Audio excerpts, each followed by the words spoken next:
Hello, hello, hello, my YouTube family. Decided to go live only on YouTube today. I was going to go live on all streaming platforms YouTube, Facebook, and Instagram, but not really feeling it. Um, I decided to come on here to talk about my day 4. I'm doing the watermelon washout. I think I'm on my 20, like I have not been counting. Um, I believe I am on my 24th day, 24th or 25th day of just watermelon. However, I started drinking watermelon juice. Sorry, my lips. I started drinking watermelon juice because I am eating watermelon and the seeds. Eating around the seeds can be a little tedious. So I decided to start juicing the watermelon for a little bit. And I prefer juicing over eating for right now. Plus, it just switches it up. When you've been eating watermelon every day, it's like it helps you feel diverse. Let me actually have the comments displayed in case people decide they want to chat with me. Um, yeah, but day 4, I have drank so much juice because the cravings have been tremendous. The cravings have been intense the past couple of days. Um, but I just got done reading Kev Ramon's book on food addiction. No, it wasn't even on food addiction. I think he strategically kept out the word food. He just it's breaking addictions. What is the name of that book? I'll tell you in a second.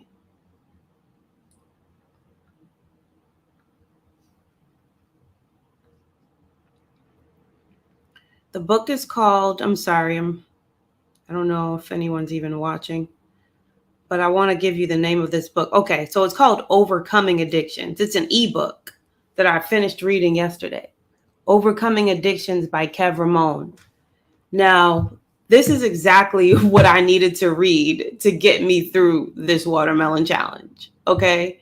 First of all, I am doing this to heal my body because I've been on a raw vegan journey for some time now.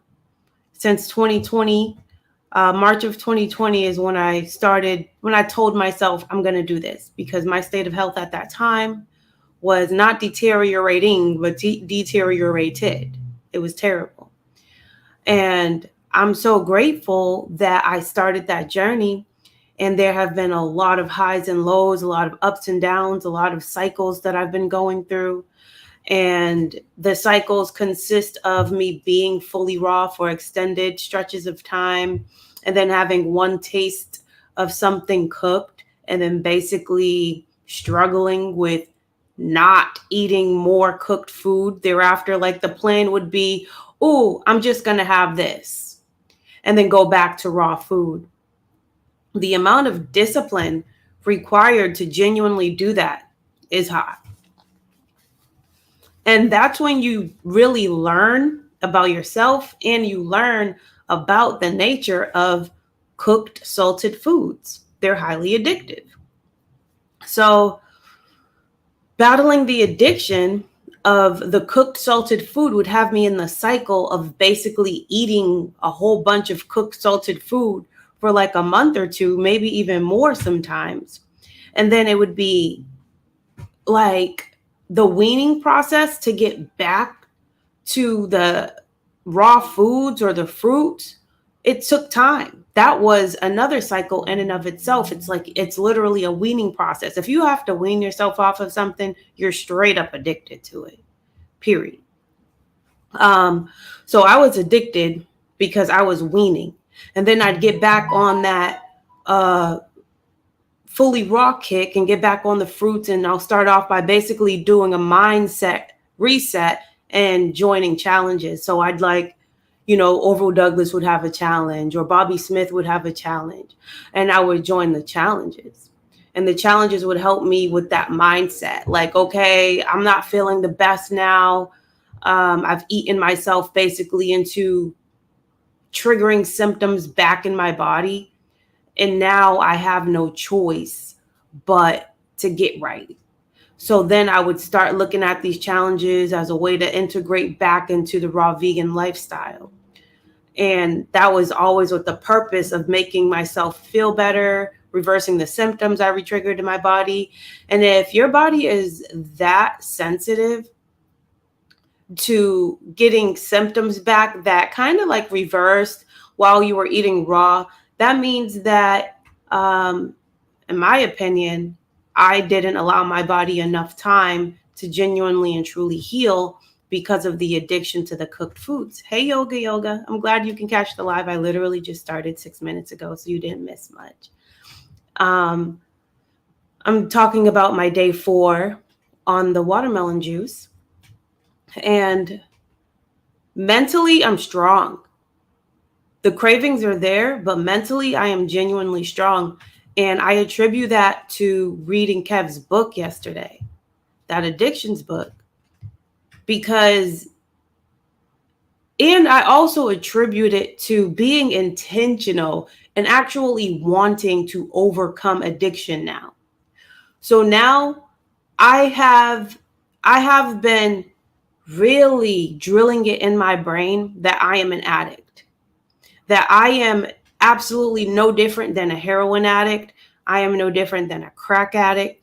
I am no different than an alcoholic. I am no different than these more extreme versions of addicts. The only difference is that I'm addicted to the soft crack, basically, right? Like I'm addicted to the most widely and socially accepted disease-forming addictive drug in the world, which is standard American diet cooked food. Like, that's not to say that, eating a whole food plant-based diet is as toxic, but heating and firing your food up in general kills the nutrients in it. So you're not getting the same quality of food, of nutrient density when you're eating even a whole food plant-based cooked meal. It's just not doing as much harm because at least your body can digest it, so to speak, a lot easier than non-food items. These drugs, these like processed ingredient laden substances that we just fill our bodies up with. So of course our body's going to work 10 times harder when we're basically eating chemicals and toxins and poisons, versus at least with the whole food plant-based cooked meals, it came from the earth, it came from the dirt, it came from a tree, or whatever the case is. So it's not as harmful for the body to process. But anything heated still has an inflammatory effect on the body. So obviously juicing and eating raw foods is not forcing the body to work nearly as hard as eating anything else. But I have really had to internalize the mindset that restaurants are like crack houses. They're like trap houses. When you see a Mexican restaurant, that's like a crack house and a trap house. When you see fast food restaurants, it's like a crack house and a trap house. When you see even an upscale Italian restaurant, it's like a crack house or a trap house. And I really have to, like, when I am craving certain things, like, I really can't think of it as food, and really digging my heels in on the truth. And the truth is that the only thing that can ever be truly and genuinely considered food is what grows from Mother Nature, what comes from a tree, what comes from the dirt, what comes from a vine. So that is food. A watermelon is food. Fruits are food. Vegetables are food. Tacos is not food. Spaghetti is not food. Pizza is not food. Those are all addictive substances that are extremely harmful to the human body, especially when eaten regularly and in excess. And what's proof of that is the state of the health of the country. Sorry, my nose is kind of itchy. But that has really, that mindset is what has carried me into this challenge. Like that mindset is really what is going to continue to carry me into this challenge. And like before, I said I was going to do this for 40 days. But like as I continue to progress, I don't know. Like I'm in the mindset now of I'm going to do this for as long as it takes to heal my body, because the watermelon is a tool. It's not even about the watermelon at this point. It's about the fact that the watermelon is just a tool.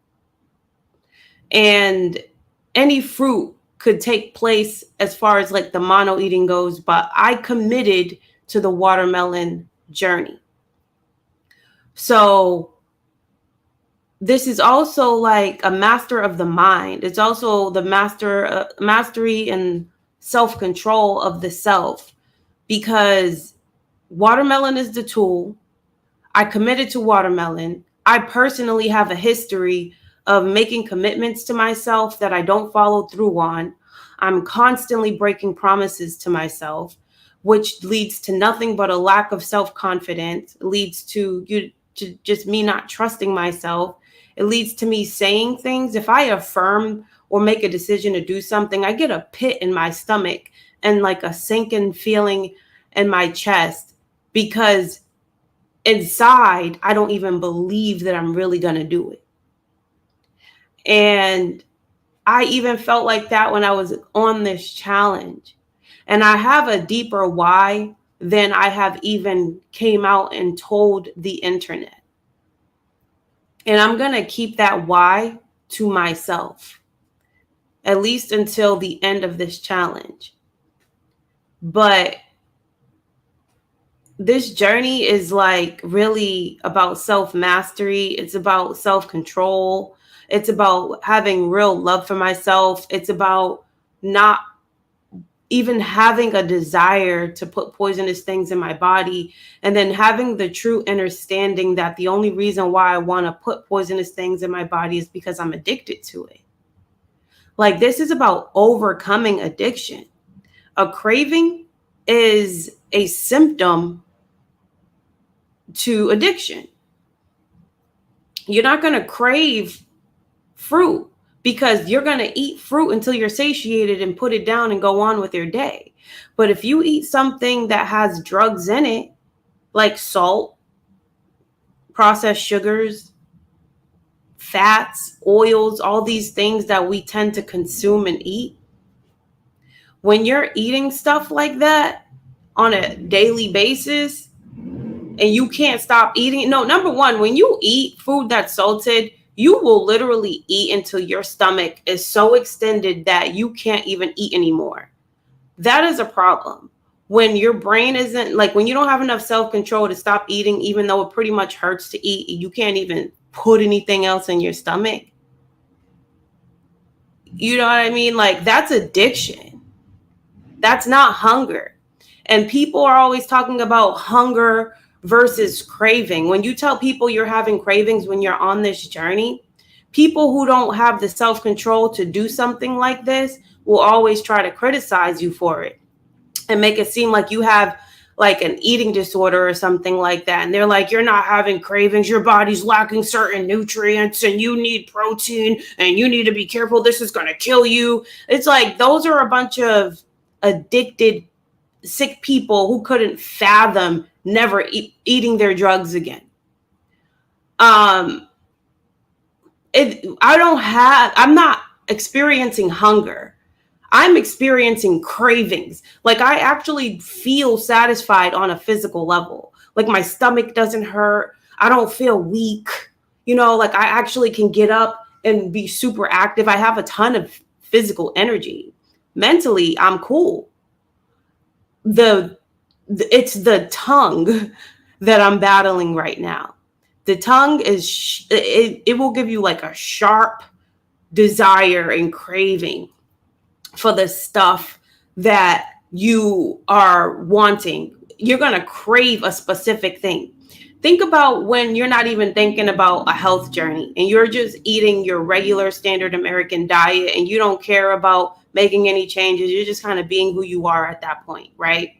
And think about when you're hangry and you're craving a specific thing. You are hangry and you have a craving, let's say for birria tacos.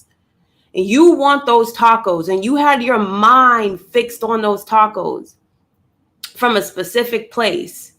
And then you go to that place, right? And you go there and you order those tacos. And then they tell you, oh, I'm so sorry, we're out. We just sold the last one and we don't have any more of the consomme sauce. That will piss somebody off. They will be so angry that they can't have those tacos that they will walk out of the restaurant and not eat it all. Like, I don't even want this and I don't even want to eat. I'm so pissed. Like, what do you mean you ran out? Like we get so angry. That's not hunger. That's addiction. When you won't eat at all because you can't eat the one thing you're craving, is not hunger. It's addiction. And that's what we're facing. We're facing the programming and the conditioning of being addicted to things that we have been deceived to believe is food, but it isn't food. They're drugs. And because like that truth is really seeping in, I genuinely like believe and know on the inside that is going to carry me through this journey, through this challenge, and through this healing journey. Like my conviction is so much stronger because I realize that I am now on a mission to overcome addiction. It's like cravings don't scare me no more. Like I expect the craving. I know the craving is there. Like you crave what your microbiome has been fed. I know I wasn't eating the best before I started this challenge. So I know I'm going to crave what I have eaten.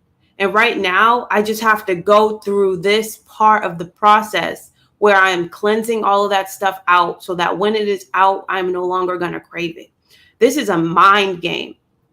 But really, first it was about just like trying to be strong enough to do this. But there was a massive part of me that I didn't want to let go of, where I didn't have a desire to break the addiction. I was actually planning on cleansing to go back to the same way of eating. I just wanted to get through this, to heal certain symptoms in my body, and then try to go back, not necessarily to bad. I told myself, I'm not going to eat any processed food. I'm not going to do this. I'm not going to do that. But if I go back to cooked food, even if I go back to whole food, plant-based cooked food, it is like a gateway drug. And then I was telling myself, like we live in the matrix. I still want to be social. I still want to go out with my friends. I don't want to be perfect. And I don't want to be perfect. And everything that I've learned in this journey about progress over perfection, I still stand on that. Because I'm not going to lose my mental health trying to be perfect by any means and by any stretch. But I just feel like I crossed a bridge. I have like a heightened conviction and understanding of what I'm facing right now. I didn't want to believe that I was an addict. I didn't want to compare myself to certain, calling it food addiction, to certain addictions that are just more socially unacceptable, like heroin addictions and things of that sort. But how is it not any different? It's just a slower suicide. It's just that the drug that we are addicted to is so easily accessible that we can always get our hit and maintain our high, so to speak. But we're doing it at the sacrifice and the detriment of our physical health.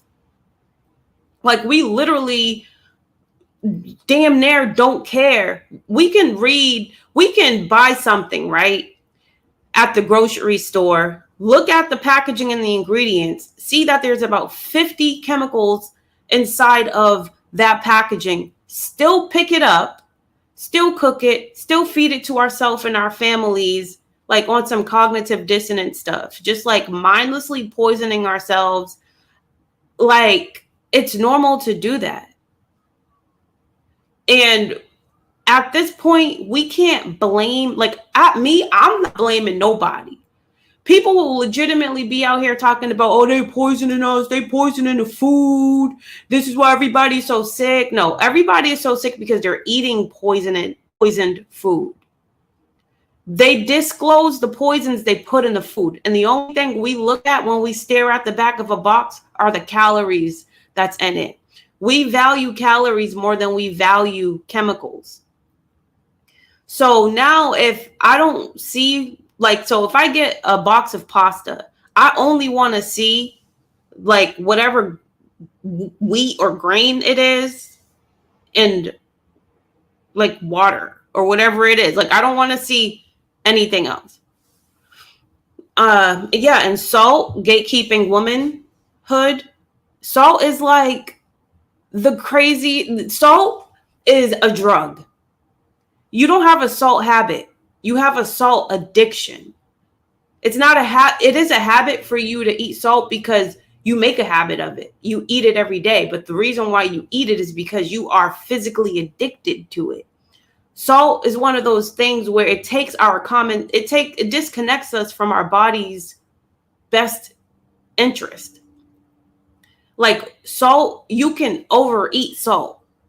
You can eat like salt, try to eat something without salt. It's bland. It'd be so bland it piss you off. You actually get irritable for eating something that doesn't have salt. I actually remember I was out in I think I was in Illinois a couple of years ago visiting somebody, and I had ordered Indian food from a restaurant through DoorDash, and I was in a hotel, and I was so hungry, and the Indian food was like healthy in my perception at that time. It was just rice. It was like garam masala. It was like the chickpeas with curry, and it was it sounded good how they described it in the menu, but when it came, it had no salt on it, and it was so bland and boring and disgusting. It pissed me off, and I didn't even eat it.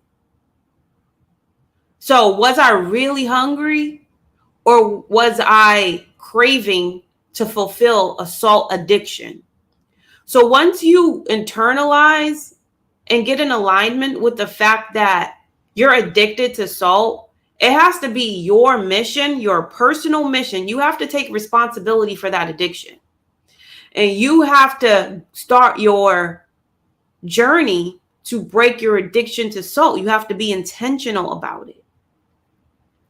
So now I am actually intentionally on an addiction, like breaking an addiction journey. And I am equating myself to a person who is in a rehab center right now for a heroin addiction or alcohol addiction. And they have made the decision that they're tired of this addiction destroying their life, their health, their family. They don't want to be homeless anymore. They don't want to keep abandoning their kids. They want to finally cleanse their body and go through the detox process so they can start making amends, and so that they can be in a better place in life.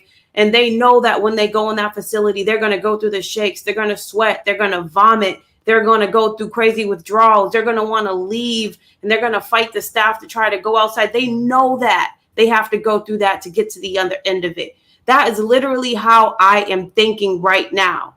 I'm like, I am no different from that heroin addict. Like, I'm not. So now I'm just intentionally on a journey to break a very dangerous addiction to food that is physically deteriorating my body. I think breaking the addiction to this, so, and I need to stop calling it food. That's a program. Us calling that stuff food, they're drugs. And that is another thing that is keeping me going, is that I am equating the stuff that I want to, that I am craving, is drugs. So, Joey, how do you get over the cravings and not give in?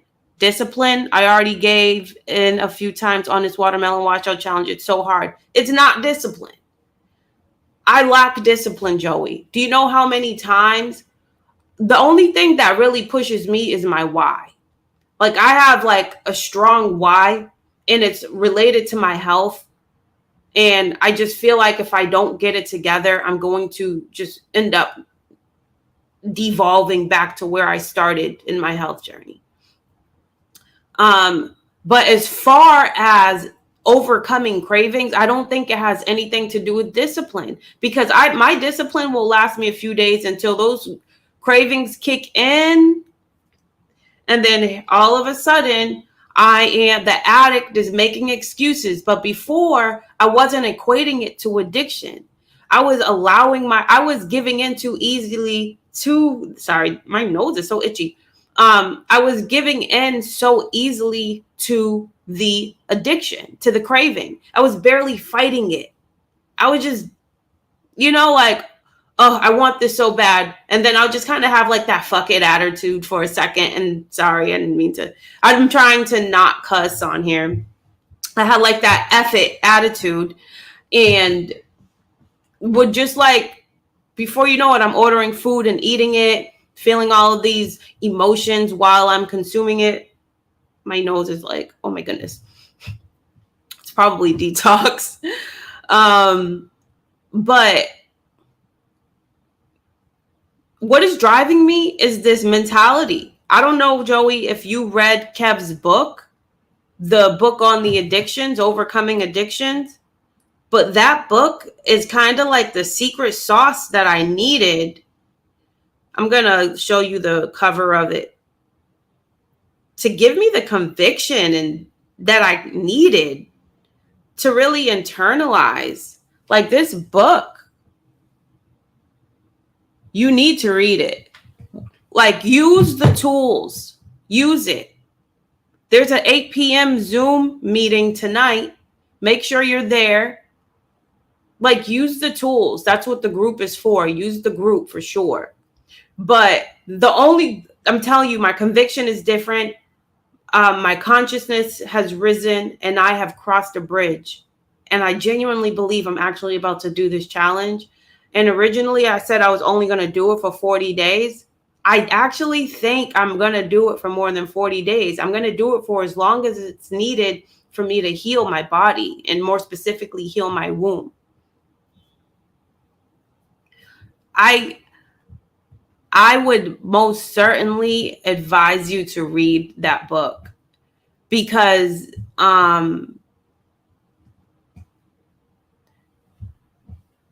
it's just like, I think Kev is in that group tonight too, though. It's a VIP group. It's Bobby and Kev. But for me, it's not discipline anymore. This is, my spirit is driving me. It's so much it's my higher self that is finally steering the wheel of my physical vessel, making the best choices for me. Because if I don't change my ways, my endometriosis symptoms are coming back. Like, they're coming back. I'm re-experiencing things that got me on my raw vegan journey to begin with a few years ago, because I've been too lax on allowing processed foods back into my diet. I was dealing with stress, and I just overcame depression. I was dealing with all these emotional things, and I believe that it affected my physical health. So even though I may look good on the outside, I'm not 100% healthy. I am actually so much healthier than I was when I first started this journey. There are symptoms that have never came back, that I have really and truly healed, even while being on a roller coaster on this journey over the years and having highs and lows and going through cycles. I have healed an immense amount of ailments in my body. But it seems like my womb is the hardest nut to crack. And even though my symptoms aren't nearly what they were, like I don't have like the pain anymore when I have menstrual cycles. I don't bleed nearly as heavy as I used to bleed. Like things are decent when it comes to that. There are certain symptoms I have started to re-experience over the past few months. And I've just been playing games with my health, and I feel like I was starting to sink back into that comfortability and normalization of symptoms. And you know how we normalize symptoms in this society, how people walk around saying that they get migraines. People walk around, with a face full of acne, like cystic acne. People walk around with back pains and aches and pains all the time. Oh, yeah, I'm pre-diabetic. Oh, yeah, I'm on this pill, that pill, that pill. Oh, I can't seem to get rid of this. My doctor, I'm about to get my steroid shot. Like people normalize their health issues. And I almost felt myself slipping back into that comfortability because that's how powerful and strong the addiction to the drugs are. And the stuff that we eat is not food, it's drugs. And now that I have really risen on the frequency of accepting it as being the drugs that they are, and now that I have become intentional and made a declaration of overcoming addiction of every kind, not being dependent on anything to have a balanced state of mind, to have internal peace no matter what's going on in my life, I know I have to overcome this addiction to harmful food-like substances that we call food but are really drugs. So now that I am in like this craving war, like where I'm really battling the cravings while I'm on this juice fast and just like on this watermelon washout in general, that right there, like I can be very powerful and determined when I set my mind to an intention for a higher purpose. And I really do believe you have to have a higher purpose. Like if you're just trying to be on a weight loss journey, I don't think that's a strong enough why. You have to be on a weight, you have to have because weight loss is easy. I can lose 30 pounds in 30 days eating nothing but fruit. And if someone just had, I guess, the discipline to just eat fruit for 30 days because they have a wedding in a month, they could very well lose the 30 pounds in a very healthy way just by eating fruit. But people are so addicted to all the stuff that they're used to eating that they would never be able to commit to do that. And they'll even go as far as to make excuses for why doing that is unhealthy than to actually do it. Meanwhile, they'll go and take Ozempic. They'll take a drug not even meant for weight loss, but for diabetics, and has all of these crazy side effects to lose weight before they'll just eat something natural that grows from the earth because they want to eat like crap and take a pill because that's easy and they don't have to break their addiction. But the thing is that they don't really correlate their desire to eat that standard American diet drugs to addiction. Yeah, those drugs are crazy. Gatekeeping womanhood. They have Ozempic, they have Wegovy, they have all these different designer drugs now. And what's crazy is they used celebrities to push those drugs. They were like, oh, Kim Kardashian lost X amount of weight. It looks like being skinny is back. Word on the street is she used Ozempic. So like the tabloids very strategically started saying that celebrities and influencers were taking Ozempic for weight loss. And now all of a sudden you have all of these people all over the world going to Ozempic. I went to a wedding the other day and actually heard a couple of people say that their weight was very dangerously high and their doctor prescribed them Ozempic to lose weight. Like, doctors are prescribing Ozempic instead of prescribing nutritional guides or plans.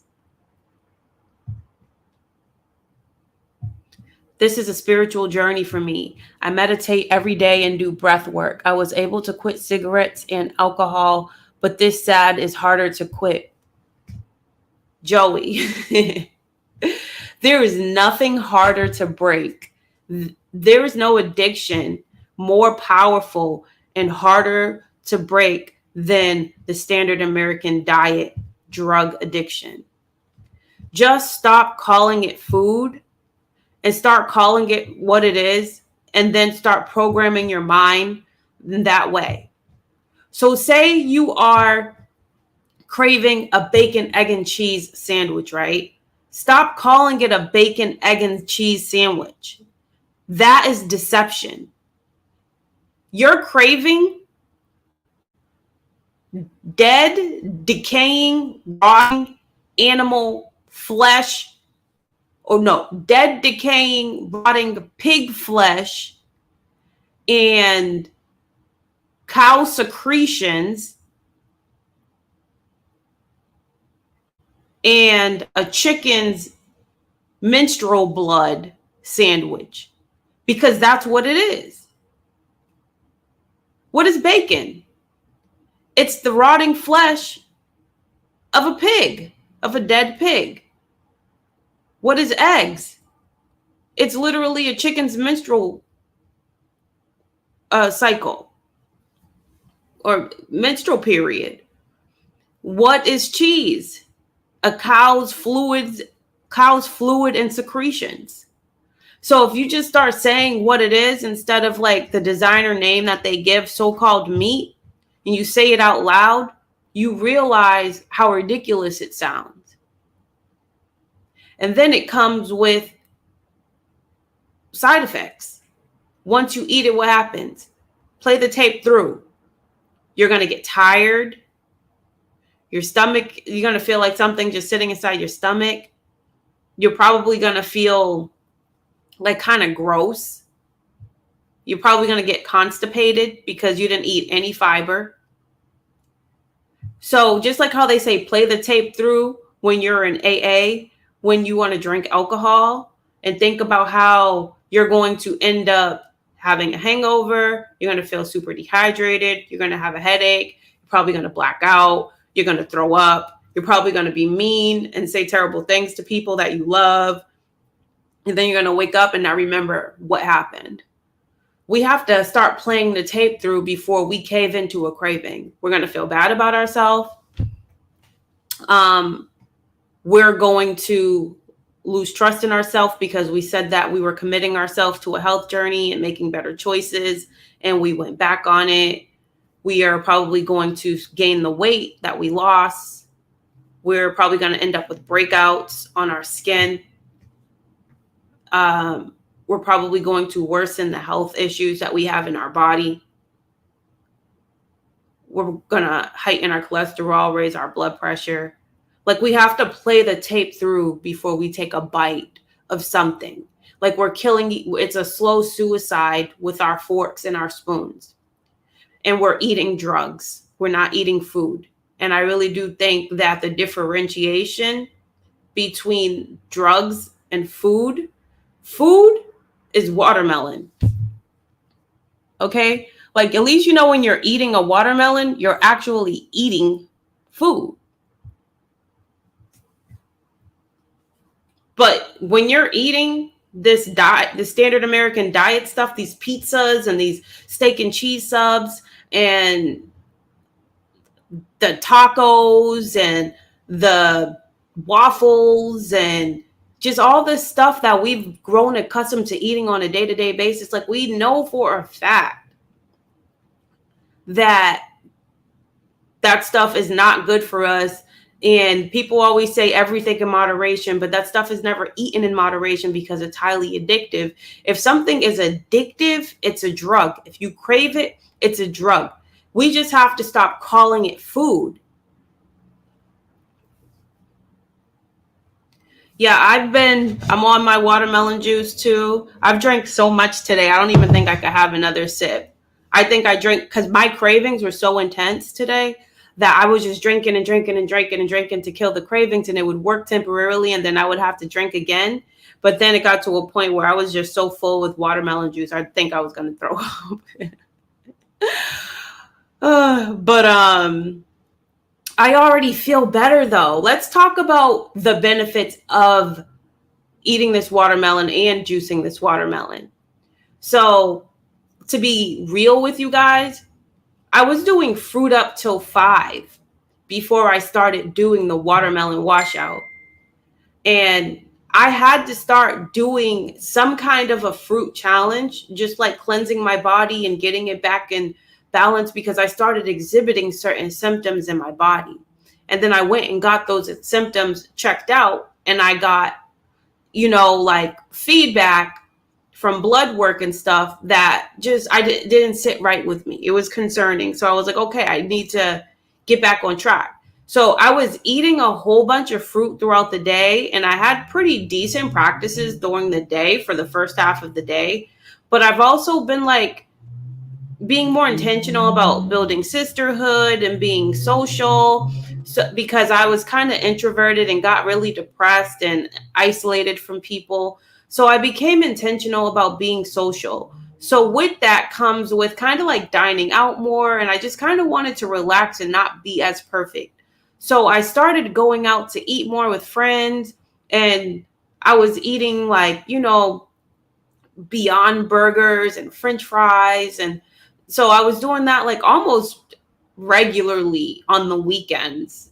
And when I was doing fruit till 5 during the week, I was a bit more disciplined at home when I was preparing my own meals. But even those wouldn't always be perfect. It would still be like, it wouldn't always be perfect. And I feel like I was allowing the addiction aspect of those imperfect meal choices, they creep up more and more over time. So eating those processed foods was starting to catch up to me physically. So I had to make a decision and get serious and say, you know what, I can't keep yo-yo dieting like this. And that's why I started this journey. This is why I started the fruit journey in general. And then I decided, you know what, I am going to do the watermelon washout. I actually didn't plan on doing it. I just decided to. And I was having like heart palpitations. I had a tachycardic heart rate. Like my heart rate was like very fast, over 100 beats per minute, just being in a rested state. My left kidney had a dull pain to it. And then I had a CT scan, and they said there was some fluid around my left kidney. And it was because of, they said it looks like some of the endometriosis is affecting me again, like it's coming back.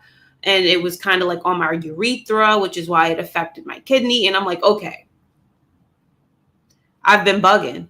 But it didn't scare me for real, because all I did was go to the doctor for their diagnosis, because I come from this health community and I know exactly what I need to do to get my health back into balance. I know I have to just fast. I know I have to cleanse. I know my body is always trying to achieve homeostasis, and I know how I've been eating, and I know I haven't been making the best choices.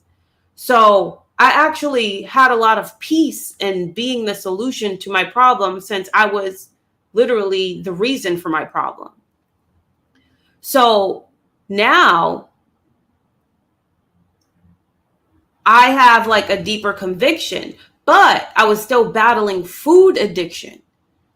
I didn't want to believe it was food addiction, but then I would cave, and then I would be like, how is it that you know that this stuff is going on in your body and you're still not convicted enough to be disciplined enough to not cave? Like when you know that it's literally going to exacerbate and continue on the issues that you have created by the stuff that you were eating. And then I realized I'm really dealing with addiction. And I actually had an alcohol addiction and overcame alcoholism and haven't drank since 2019. So I know with getting yourself off of a very highly addictive substance, what that entails. So now I see the food just like how I see the alcohol. Like I've finally allowed myself to see the food like drugs, the drugs like how I seen alcohol. But that is a new development. And that was with the help of Kev Ramon's book on Cravings. So this is spiritual warfare. That stuff has hacked our bodies to where we are programmed to make self-destructive choices. And we know that they put poison in the food, and we know why they put it in the food, and we still eat it anyways. So we are actually adhering to our own self-destruction. We're actually helping them harm us. We are self-destructive. They don't even really have to do the work because they disclose the poisons they put inside the food. And we still will go to work hard, spend our hard-earned money on something that's going to decrease our physical shelf life. That's going to kill us.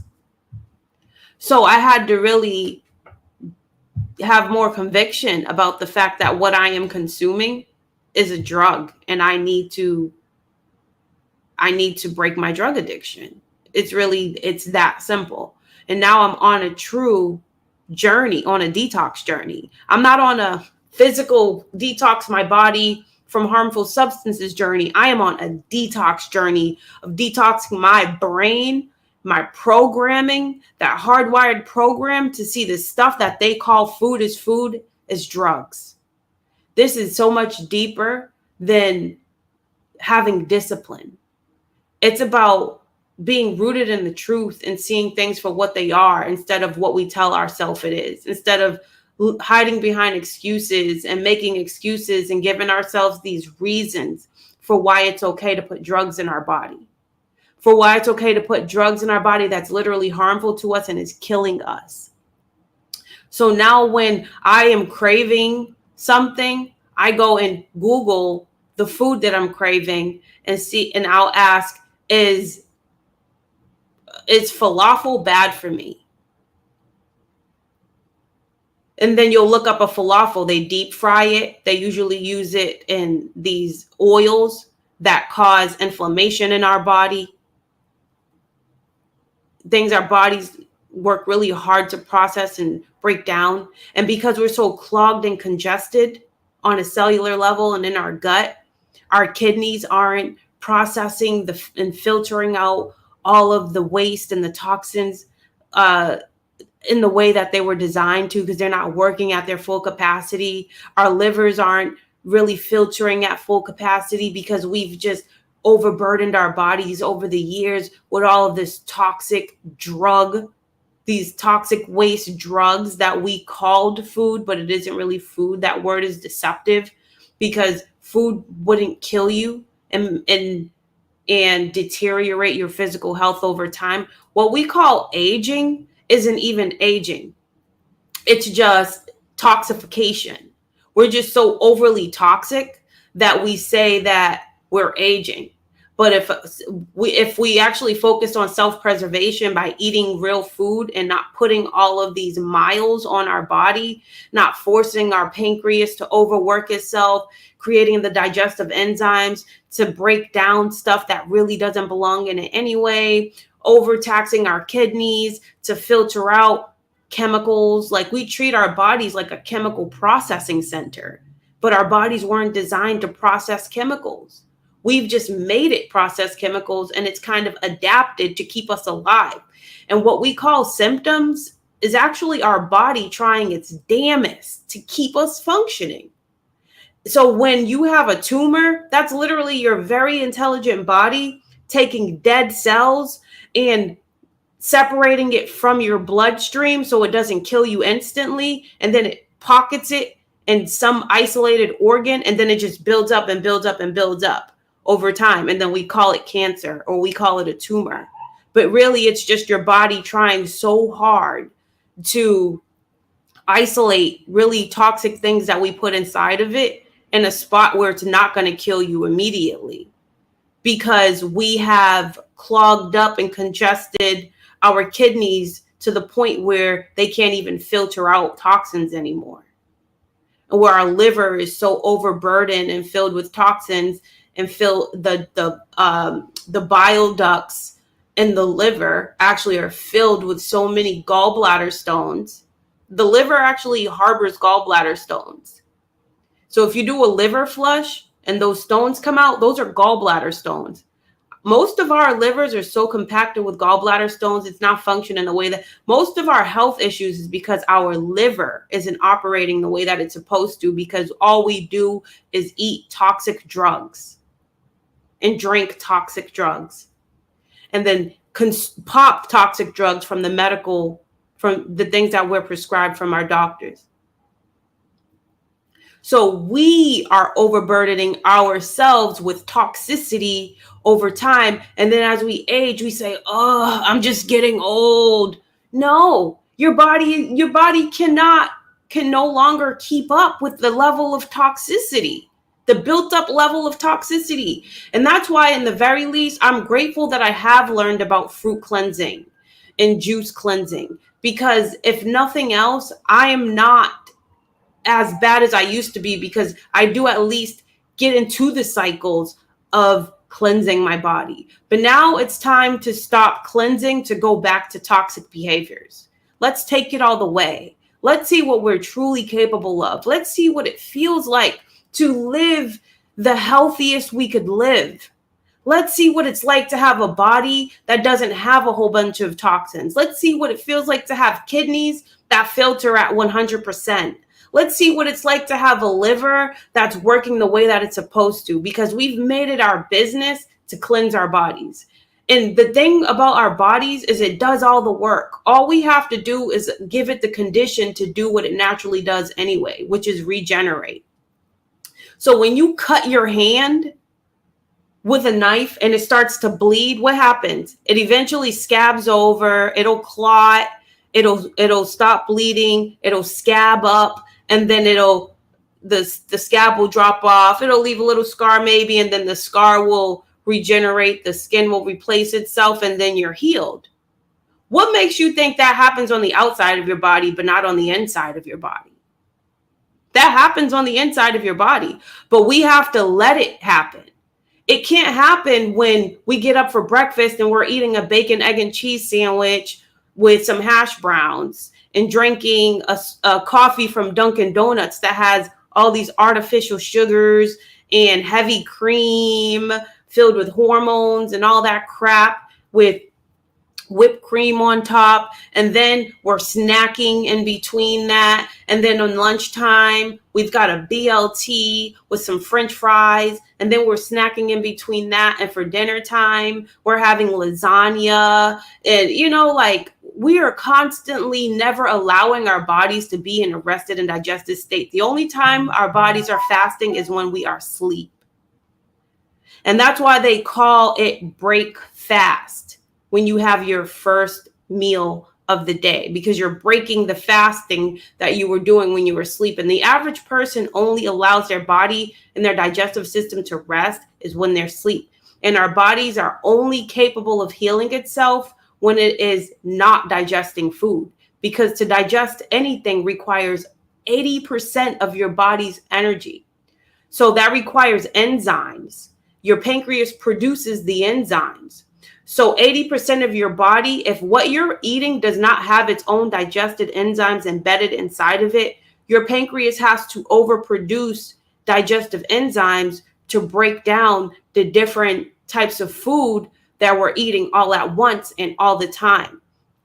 That's why people end up with pancreatitis, because their pancreas can't even keep up with the demand of its use, because we're constantly burdening our digestive system with things that don't belong in it anyways, and it doesn't have its own digestive energy to break down the food. And the power of fruit is that fruit has digestive enzymes. So it actually breaks down itself in the gut and it digests within 20 to 30 minutes.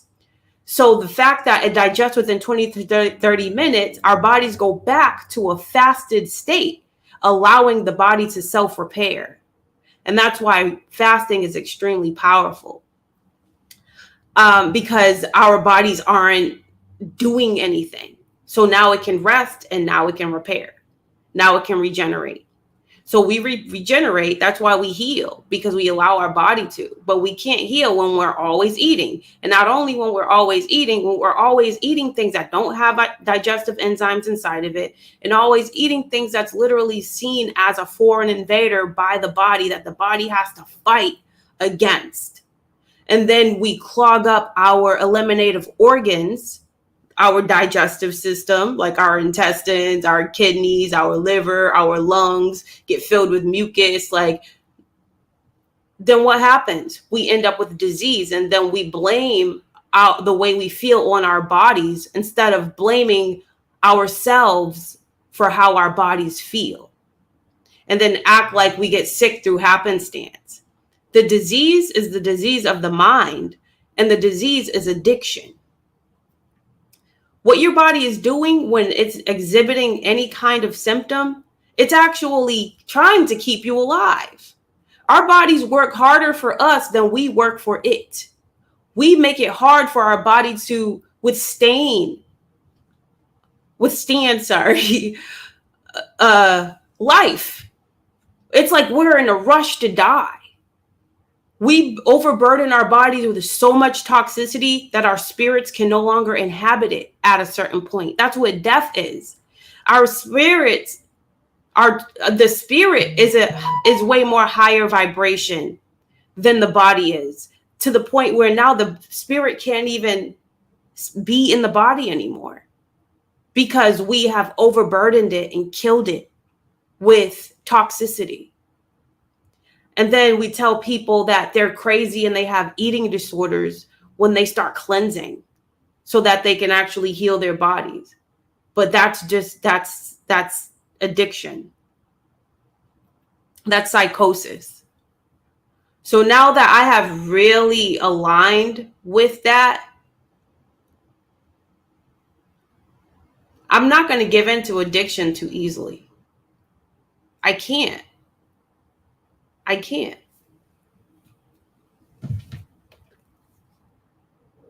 Sorry, my phone is going off. Nothing important. So yeah, I don't know what else to say, but that is what's keeping me going on this, Joey. I'm on a journey now, an intentional journey to overcome addiction. And now I understand Kev when he says I only eat fruit because nothing else makes sense. Like, to put any level of toxicity and anything that has a level of toxicity in my body, like to put a burger in my body, to put pizza in my body, to put alcohol in my body, to put any of that stuff in my body is an act of self-hate. It's not an act of self-love, and I only say that because I have awareness now. I'm not talking about I don't think a person who genuinely doesn't have an understanding of just how toxic the things they eat and their relationship with their food and their body, the drugs in their body, they see the drugs as food and they really believe it to be food. So they're operating under a certain level of programming and conditioning that they actually believe in. So it's what they know as far as what knowledge is. Plus, you have a whole world and society with institutions embedded inside of it that tells us that stuff is food. Like, if you go on the Diabetes Association, like the ADA or the Cancer Association, if you go on these websites and you see the recipe ideas that they give, they're giving you recipes for meatloaf, for like literally like pork. There's like ridiculous stuff that they have on there that they tell people it's okay to eat. And they say it's because it's protein. They make it seem like animal protein is one of the most important things you can put in your body. But you notice that these people continue to follow that advice, eat that stuff, and over time continue to physically deteriorate. And they have to keep taking medication to suppress their symptoms and kind of maintain that zombie-like state that they live in, to the point where now that those medications are creating newer problems in different organ systems in their body. And then they just like clock out around 60, 65 years old because their bodies are so highly toxic, their spirits can't even inhabit it anymore. So we live in a sick society where people are being lied to. So they lack awareness. So when they're eating that stuff, I wouldn't necessarily say it's an act of self-hate. But for me to eat it, it's an act of self-hate. Because I have awareness. But this has hit the 1 hour mark. I thank you guys so much for tuning in. Does anybody have any kind of questions for me before I head out? More than happy to answer any questions. And thank you for everyone who stuck with me on this. I know this was long, but I promised myself that I was going to come on YouTube every day and create a video. I want to be more consistent on here. I've had this page for a long time and I've kind of just sat on it, and I just want to share because I know it can help somebody. I'm going to do another live tomorrow. I haven't planned what time, but it's more than likely going to be in the AM. Probably like around 10 in the morning, 10:30 a.m. is when I'm going to hop on live.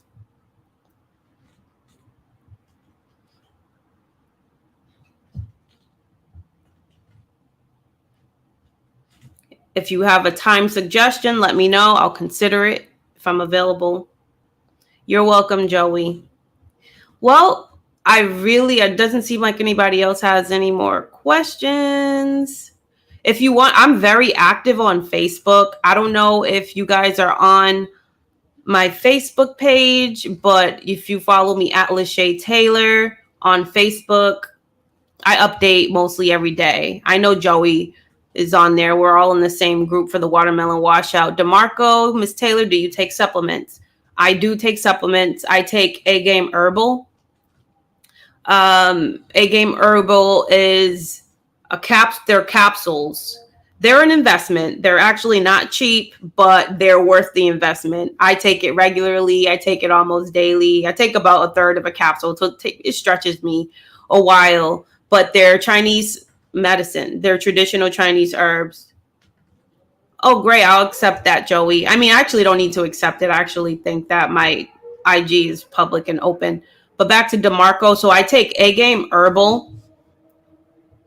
And A-Game Herbal has carried me through this challenge. Because A-Game Herbal it's like coffee without the crash.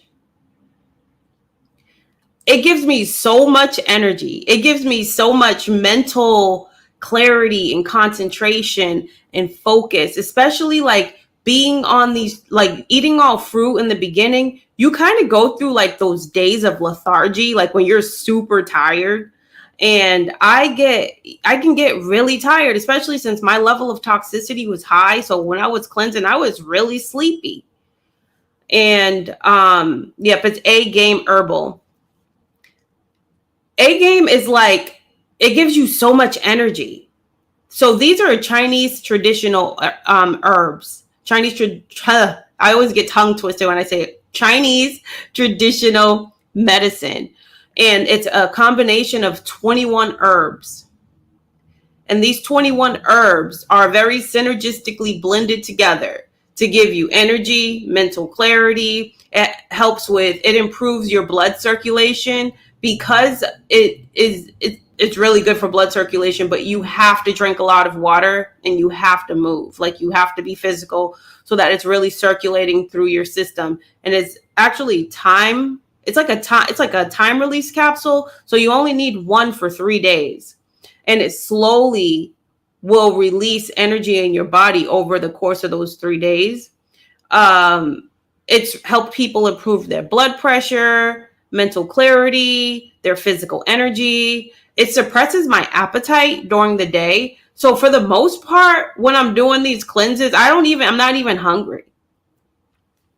If you're interested, I never remember to take herbs every day. I don't forget to take A Game Herbal.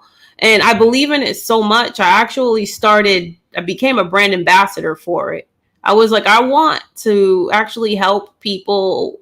I want to expose people to this because it has changed the game for me. And this is kind of what gave me the discipline I needed to start my fruit feast in general before I even started the watermelon. Because I was doing all fruits before I started to do the watermelon washout. And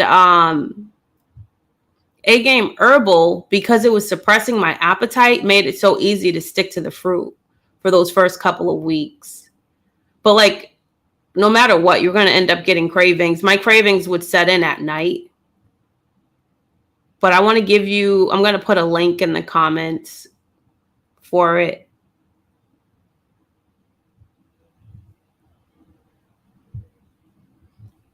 And if anybody else doesn't have any questions, I guess I'll head out. But I swear by A Game. I love those Chinese herbs. And they're bitter herbs. Bitter herbs are always going to be the best for you health-wise. Let me, and if you want a discount, if you do end up wanting to give them a try or purchasing them, I have a 15% affiliate code. It's L Taylor 15 for 15% discount. So to answer your question, yes, I do take herbs. I take A Game Herbal.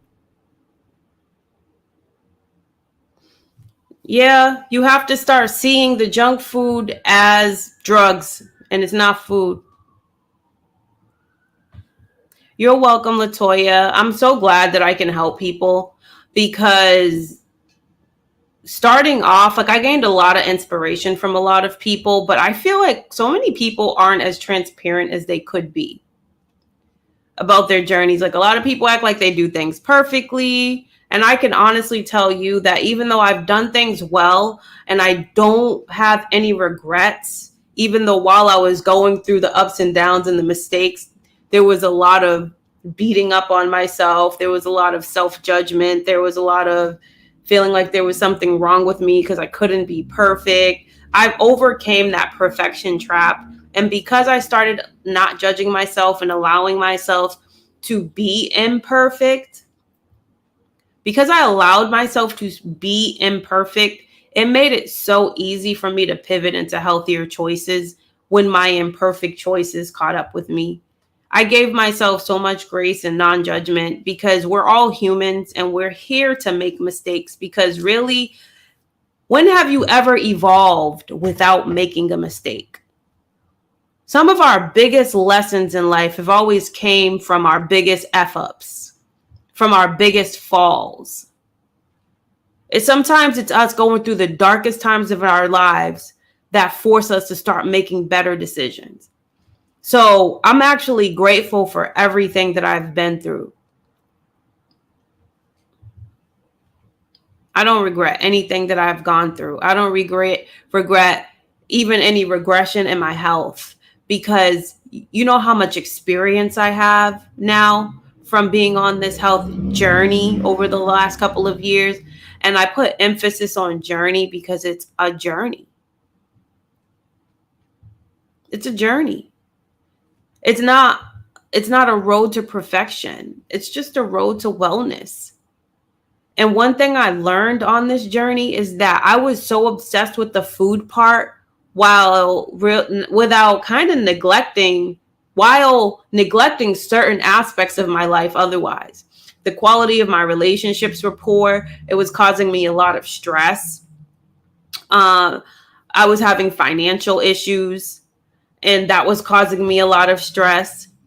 I was really, really depressed, and that kept me kind of paralyzed and immobile from getting up every day and giving it my all at work, because I'm an independent contractor. So I kind of create my own hours, and almost had, with no structure in place, I had too much time freedom. And because of the depression, I didn't put in the effort that I could have been putting in, and it created financial restraints, and it created all these issues for me.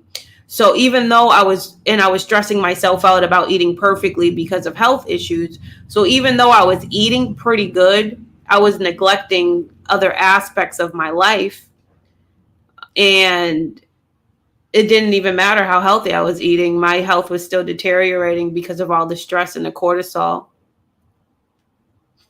I'm going to do a mixture of both eating watermelon and juice, but right now I'm only doing juice until it no longer serves me. So at this point,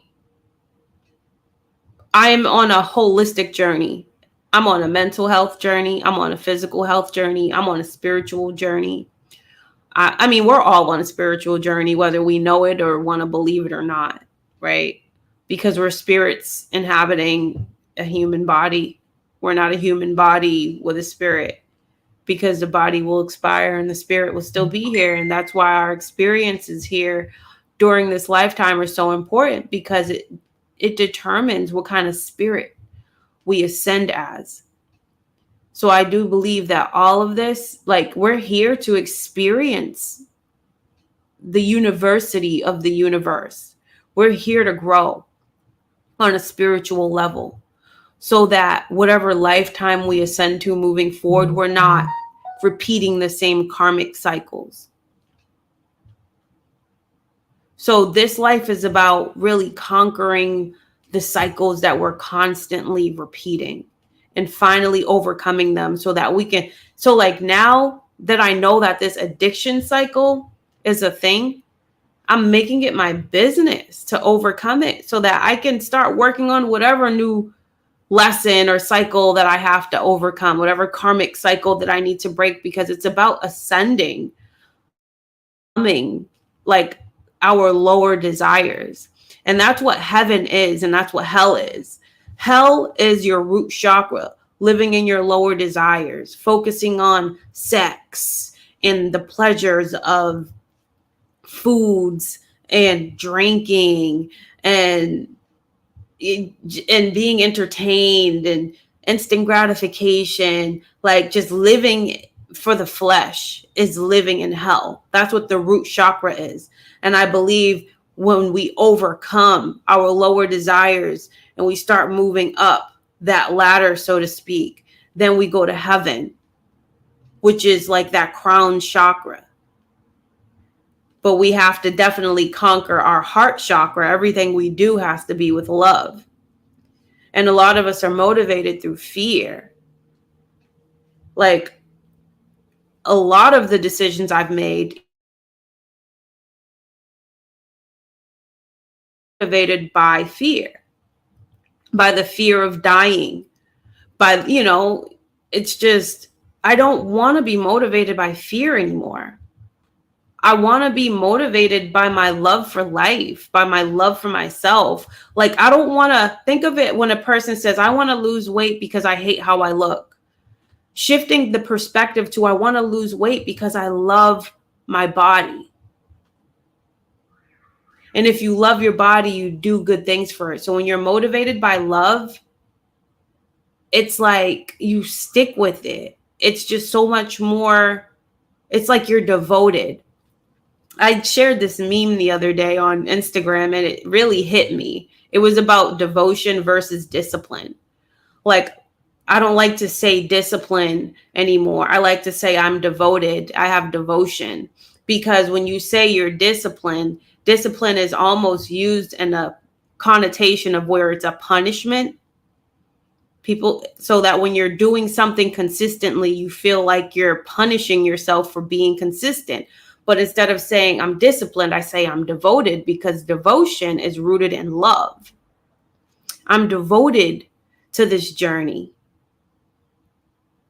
So when you're consistent, it's because of your devotion to yourself, your devotion to evolution, your devotion to growth, your devotion of being the best version of yourself, your devotion to evolve, to expand, to grow. And soon as I saw that, it shifted. I'm finding it so much easier that when I see concepts, I shift instantly. Like I implement them instantly. I just don't read them and hope that I hope I can get to a place where I can feel that on the inside.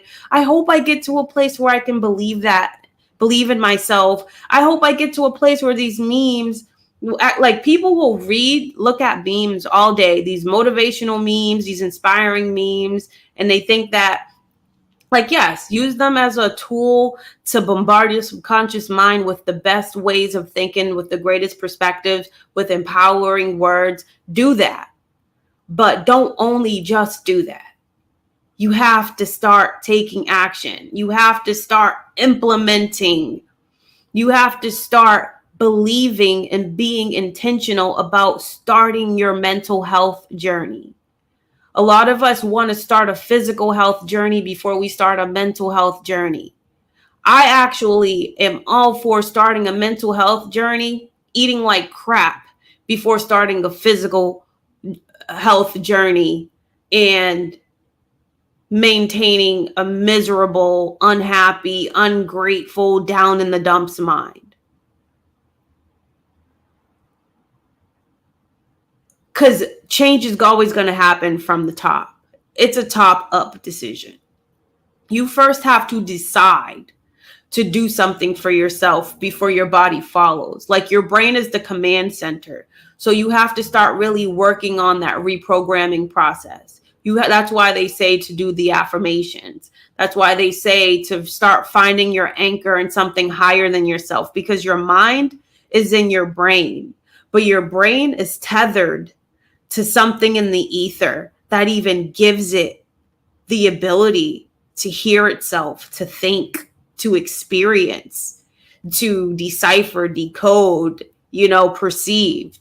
And that comes from something higher than just the existence of a brain.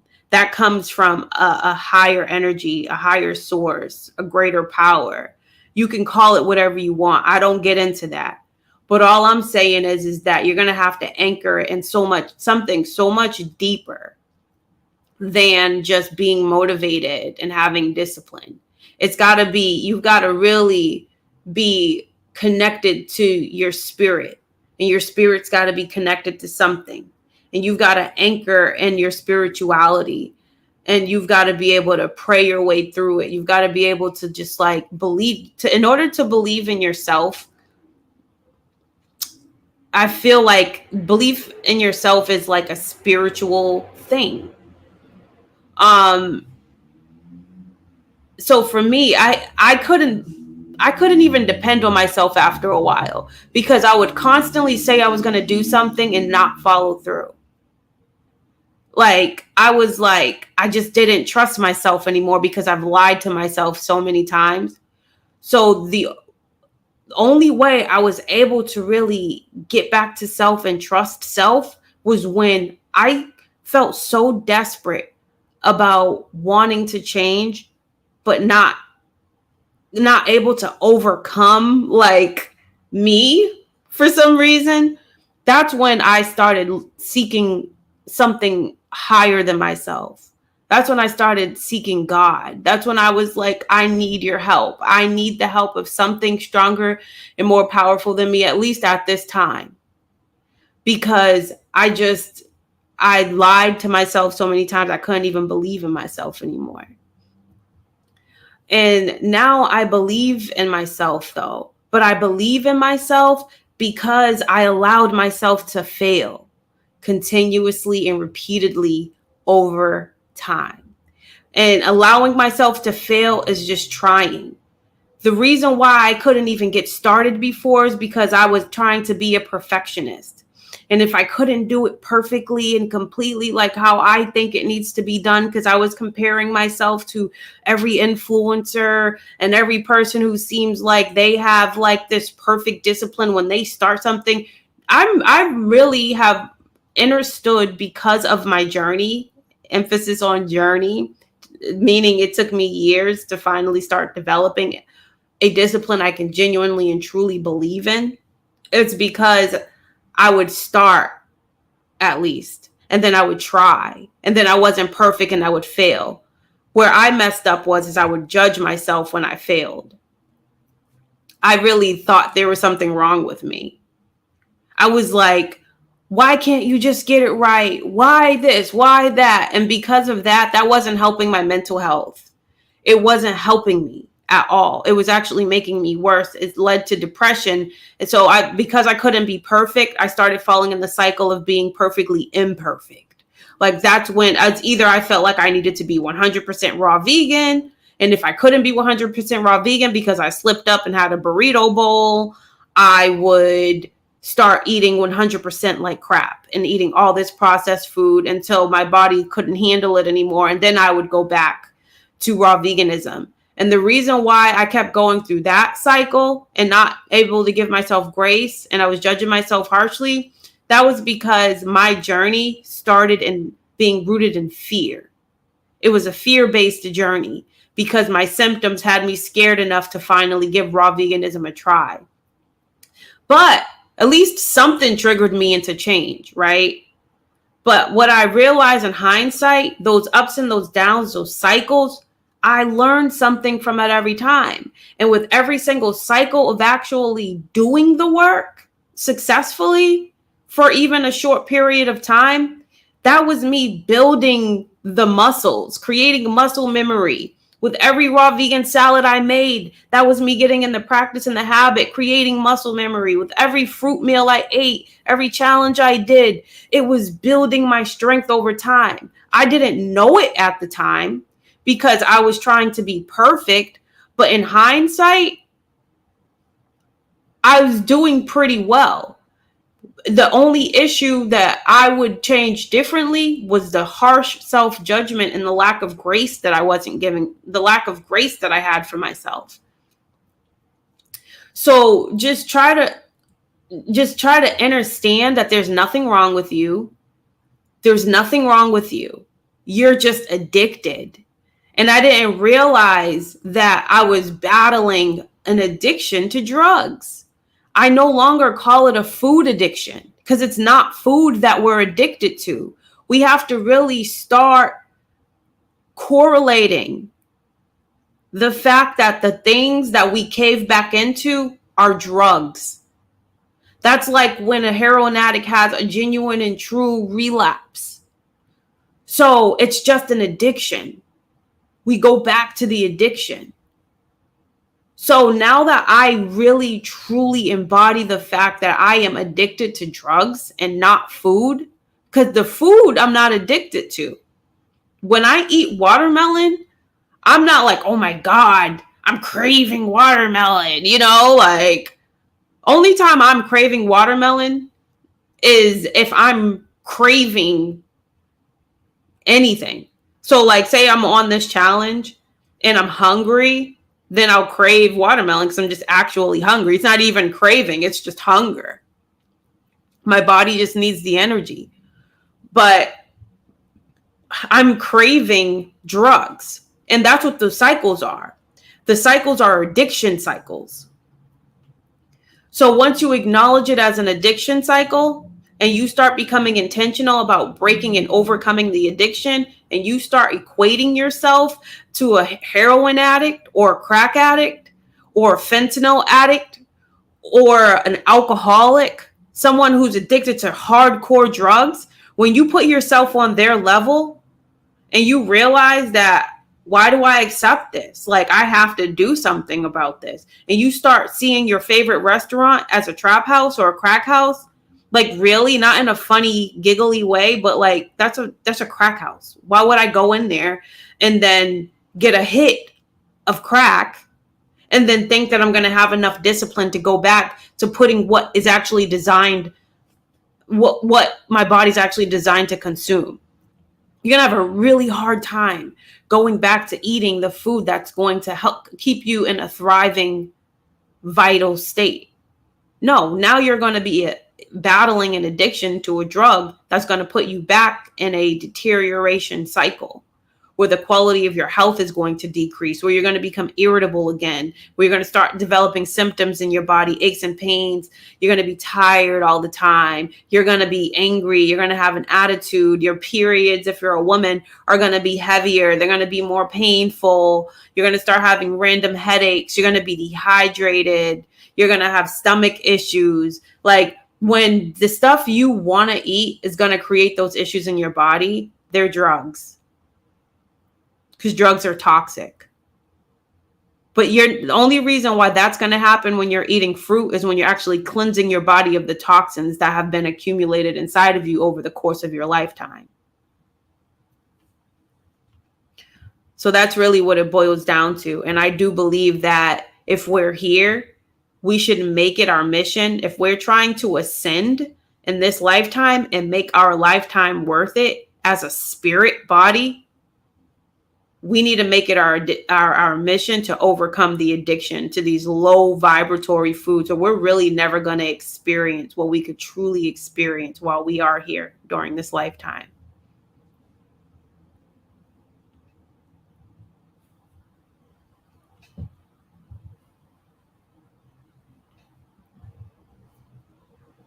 And I'm going to end it on that.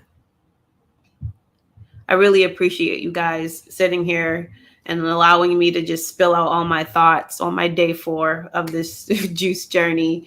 I'm going to be back tomorrow. I haven't necessarily timed these, but it's just my goal to come back every day. Every day is my goal. Joey, do whatever it is you have to do to stay on the real food path. Fruit in general is real food. If you believe you need to be on fruit, a variety of fruit to stick with this, then do what you need to do. Don't get caught up in the dogma of people telling you that you need to do this. This is your body. This is your life. We all have to start where we're at. I'm a huge proponent of starting where you are at. If you're at a place in your life where you need to have a variety of fruit, then have a variety of fruit. Don't let somebody else who's at a way higher level, they've allowed themselves to go through the cycles. They've been through the ups and the downs. They have way more muscle. They have way more habit forming, and they have way more muscle memory, more building of that habit to get to that point. They have more discipline to get to the point where they can just sit here and do nothing but watermelon for over 100 days.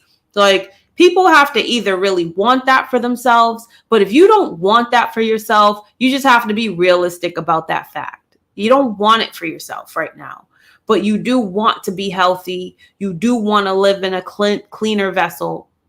Like, don't beat yourself up for where you're at. I don't know where you started. I don't know if you just came from living your whole entire life eating like the standard American person, and now you're at this place in your life where you have health issues and you need to make a change. So now you're just trying to dive in. Let me tell you something. That's not always the healthiest thing to do either. It can be very dangerous to go from never have cleansing in your entire life, and this whole thing is a new concept for you, and you jump straight in to an aggressive fruit cleansing when you're filled with toxicity. That has killed people.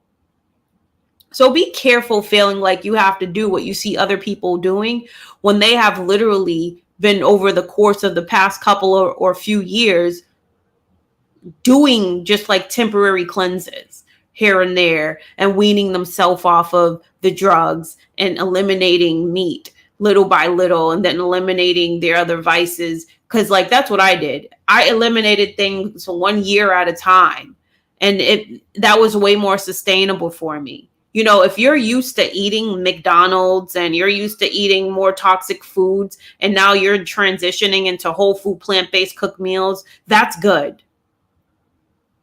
Because it has to be a transition for it to be sustainable. Cold turkey leads to the toxic cycles of trying to be perfect and then feeling bad about being perfect and then shaming yourself into basically eating like crap until you feel like crap. And then now you're going back, and now it's your detoxing to retoxing, detoxing to retoxing, detoxing to retoxing. That was me. And now I'm just at this place where I'm tired of those cycles, but I have built up enough muscle memory, and I have pretty much learned the art of detoxification, and I know what I need to do. And now I have a new weapon in my arsenal, and that is the understanding that I have been addicted to drugs. And I know that if I continue to eat those drugs, I am choosing to harm myself. And I'm participating in self-harm, and I'm just not interested in doing that anymore. I really want to experience what it's like to be the highest version of myself, who lives in an ailment-free body, that doesn't have any womb issues, that doesn't have any respiratory issues or circulatory system issues, just no endocrine system issues, just no issues in my body at all, period. I want to know what it's like to be at peak health. I want to know what that feels like. I actually have a desire for that now, enough to break an addiction. So you just got to want it for yourself. And if you don't want it for yourself, make it a goal to be intentional about wanting to want it for yourself. Want to want it for yourself. Create affirmations that's going to make you want to make the best, most high vibrational food choices. You know what's beautiful though, Joey? You're doing the work regardless. You actually want to be better. So you are building up your muscle memory.